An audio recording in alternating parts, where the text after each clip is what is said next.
ఓకేరా. ఎరా అబ్బాయి ఎవరా? నువ్వు విష్ణుమూర్తి కొడుకువా? కాదు, విష్ణుమూర్తే మా నాన్న. తెలుస్తుంది. మాటతో పాటు కాలు కూడా పెద్ద దొంగరని. ఎందులో పెట్టావు? కాస్త జాగ్రత్తగా ఉండాలి అబ్బాయి. రోజులన్నీ ఒకేలా ఉండవు. మా అనుభవం మీద చెప్తున్నాం, ఊసిపోక చెప్పలేదురా. మరి మాకు వద్దేంటి అనుభవం? రేపు నీకులాగే ఇంకోటి చెప్పాలి కదా.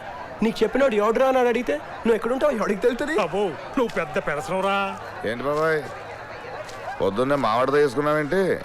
ఈ మధ్యన మావాడు చాలా పెద్దోడు అయిపోయాడు. చూడు నా అంత హైట్ వచ్చేసాడు. అందుకేనా పెద్ద పెద్ద తగిలించుకున్నాడా?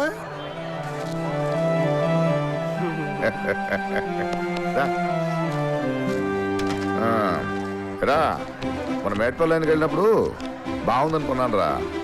రాత్రి ఇద్దామనుకుంటే వచ్చేటప్పుడు పడుకున్నావు. కాబట్టి ఇప్పుడు నేను ఎగ్జామ్ పాస్ అయిన తర్వాత ఎంసెట్ ర్యాంక్ కొట్టిన తర్వాత ఇది కానీ. ఒరే, అందరు బాబులు ఏదైనా గెలిస్తేనో కొడుతూనో ఇస్తారు. నేను ముందుగా ఎందుకు ఇస్తున్నానో తెలుసా? ఇది చూసినప్పుడల్లా నేను గుర్తుకు రావాలి, నువ్వు మంచిగా పాస్ అవ్వాలని నీకు తెలియాలి. పట్టు చేయబట్టు. ఇటు కాదన్నా, ఇటు. ఇటా దా.